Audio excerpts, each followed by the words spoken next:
What else do we have? Gaffer tape and masking tape. Stuff that saves everyone. You have a whole bunch. I mean, these rolls are finishing up. Always have a whole bunch of that. You never know when you're going to need it. I don't know why we have these clips. We haven't used these yet. We have chalk. Reason why we have chalk, because we're a bit old school and have our own slate.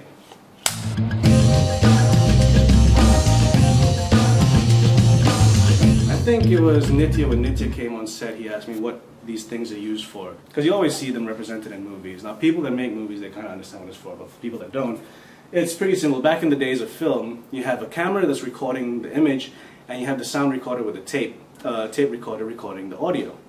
Now, the best way to sync it is you'd have someone there, you know, pretty much saying, scene 47, take 2, snap. Now that means is the guy that's got the image, he can see that it says scene 47, take 2. The guy's got the audio, has got the audio recording of scene 47, take 2. They can put the two together. Then on top of that little clap there, you can see the visual of the clap and you match that with the audio, and that's how you sync the audio. Nowadays though, the cameras themselves, they do record audio, but it's not the best audio. It can work, but you want to be able to get a boom mic in there and control the levels a bit more. So when we load that into the video editing software, we can see the wave files of the actual footage, and we sync that up to the audio that we're recording.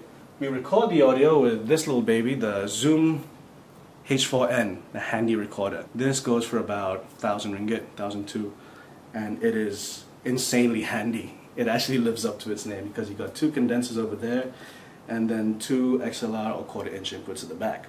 Records onto SD card. This is a little tali raffia that Henry attached to it so that he can, for the scenes where he has to go around a lot, he'll just hook this up to himself and just start shooting, and it's a very good recorder for its price. We've been hooking that up to these microphones over here. They are Behringer's C2s.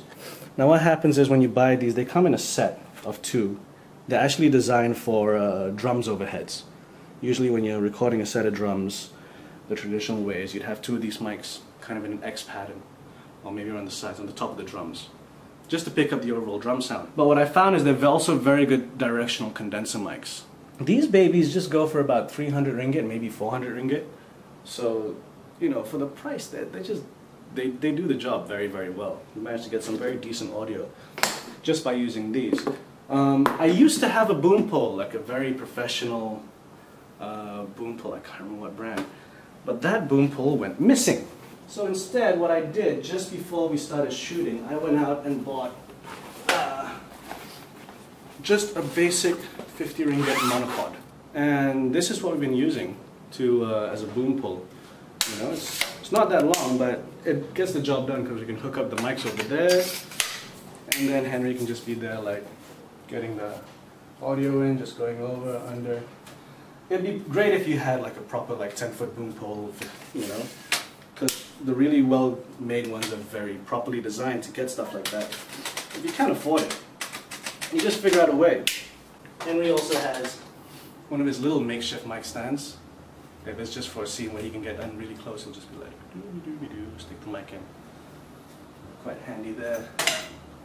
When it comes to some of the other scenes as well, scenes where people are just sat down and talking, and they're not going to be moving around, so Henry doesn't have to follow the conversation. What he'll do is, he'll set up the mics. If they're at a table, he'll set up the mics like on when you're shooting at Pedro's. He just set them up, directed at the actors, hid them behind some menus. It's a very old school technique from old Hollywood days. That would work. When we're shooting in the cars, he just hooks up everything so he doesn't even have to be in the room. They're just all aimed over there. And how has the sound been so far, Henry? Actually, really good. You happy with it? Really happy with it, actually. Alright. He brought in the mixer yesterday. Really good. Oh yeah, he brought in a mixer yesterday as well, which is really helpful because that way you can literally control, you know, like when shit gets too loud, he knows which bits people are going to be too loud. He can bring the volume down, he can bring the volume back up. So yeah, he's been industrious and working hard, which is very impressive. And I'm just wondering, why don't you just take it? Yeah, I'm going to probably... Whoa! He has a whole multiple bunch of tripods and little things that we can use to set things up.